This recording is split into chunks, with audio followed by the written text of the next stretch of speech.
God's grace didn't hold onto that flame. And neither did the Salvation Army. We look at social reform and we look at the evangelical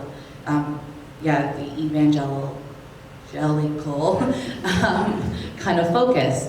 And even so far as looking at how can sharing the gospel be from an ecology standpoint and stuff like that. So sometimes I look at that question and I think maybe that's just an excuse for us to say, if it's the end times, then we don't have to care about creation because Jesus is coming. But no, that's not the point. Whether it's 2 days or whether it's 50 years from now or 1,000 years from now, we need to be focused on right now in the present about the generations that are to come and how can we make Earth sustainable for the generations that will come. I think that is similar to what Steve said. Yes, I think that we have to bear the consequences of our actions, and I think that Scripture definitely points to that. And I think about when you talk about this idea of apocalypse, I think about the prophets and Israel as they were living in exile, and Scripture is full of references to what happens when Israel decides to go against God, and Hosea 4 says something along the lines of even the birds, because of the sin and the lying, the murder, the stealing, even the birds of the air are suffering and the fish of the sea are dying. And so there's a direct connection between Israel disobeying God and the consequences that has on all of creation.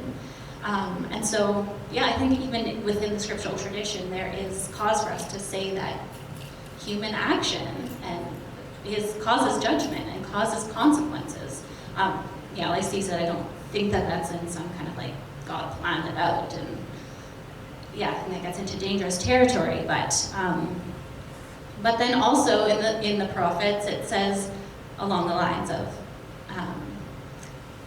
when you're in exile, Jeremiah talks about work towards the well-being of the city, plant gardens, have children, marry, and so there is also this sense of continuation of a faithful life and how that works towards God's vision of redemption and restoration for all of creation, of wholeness for all creation. So very interesting that what all of you are saying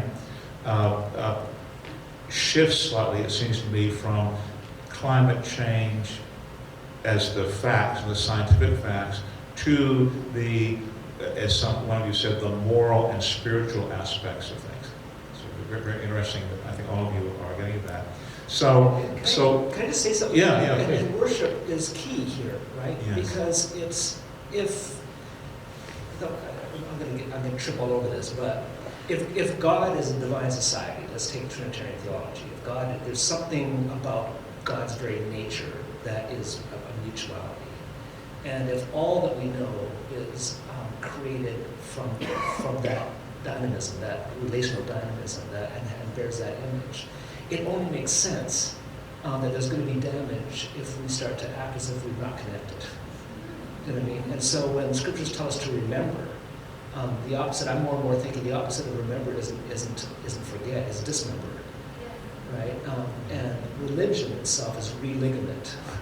You know, that to the work that we need to be doing right now is to religament what's been deligamented, to remember what's been dismembered, because we're made in the image of the triune God, who is in God's very, very self. Relationship. Yeah, really helpful. Really helpful. Worship. So if we want to talk about the question of causes associated with climate change, maybe these are important things to discuss. And so worship in contrast with, say, self-interest and greed, and in contrast with the philosophy that says humans can do and can have whatever they like, right? With an addiction to consumerism, perhaps, with cultural enslavement to the use of fossil fuels, and so it goes.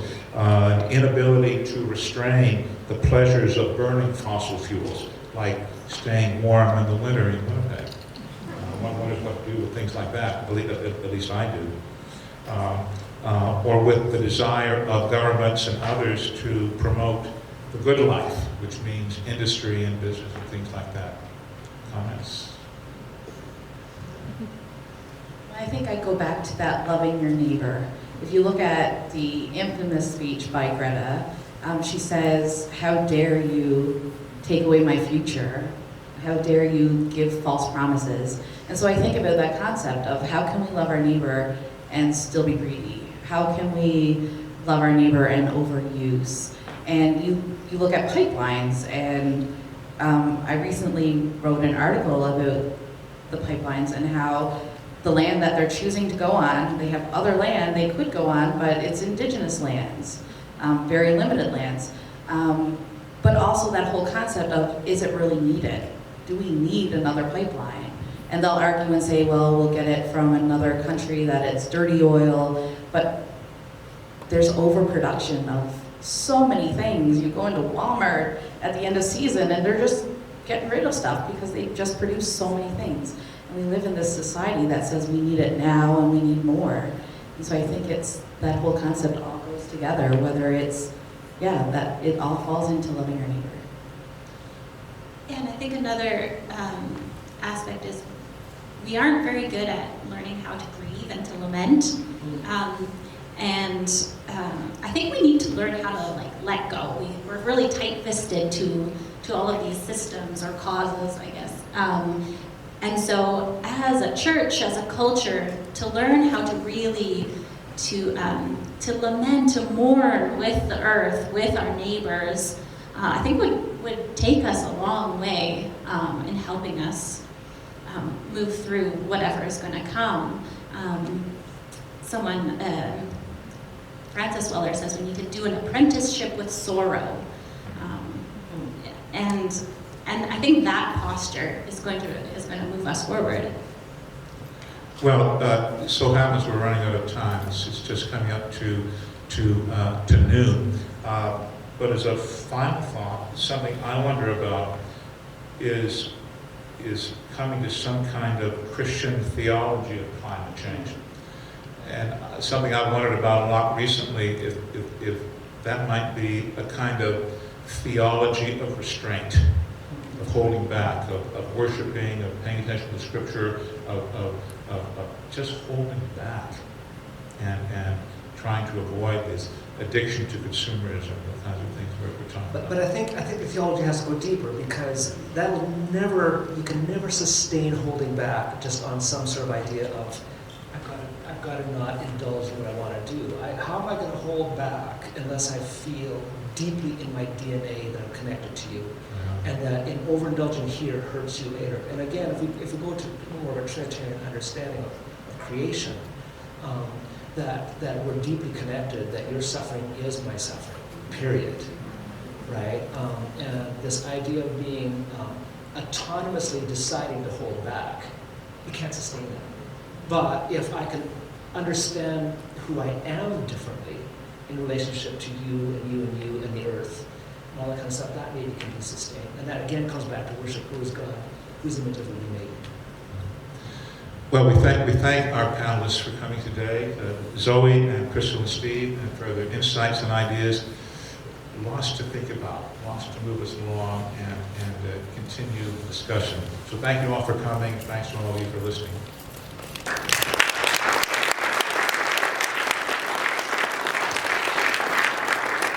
I want to just contribute my own thanks for the very thoughtful comments and ideas.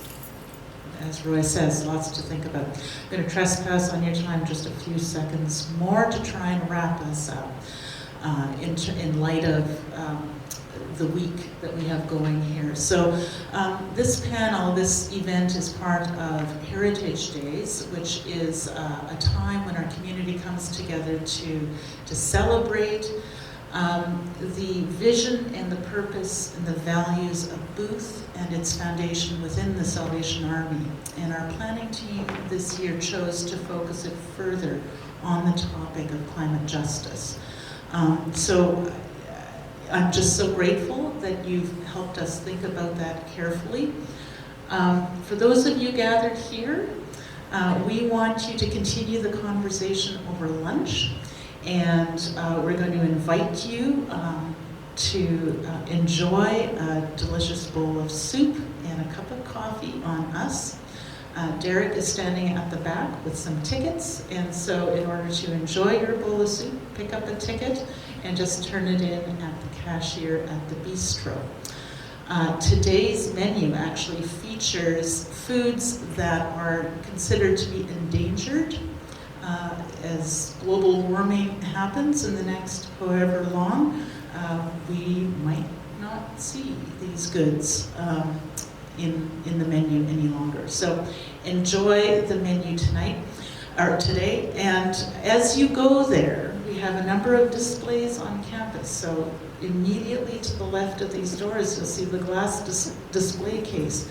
There's some very thought-provoking items in that display case, and we're actually inviting you to take the markers that are there and write on the glass your thoughts. When else do you get to write on the walls here? So we're just asking you to interact and deepen your thoughts. Okay? Now I will very quickly pray for our meal and our time together. So, Creator God,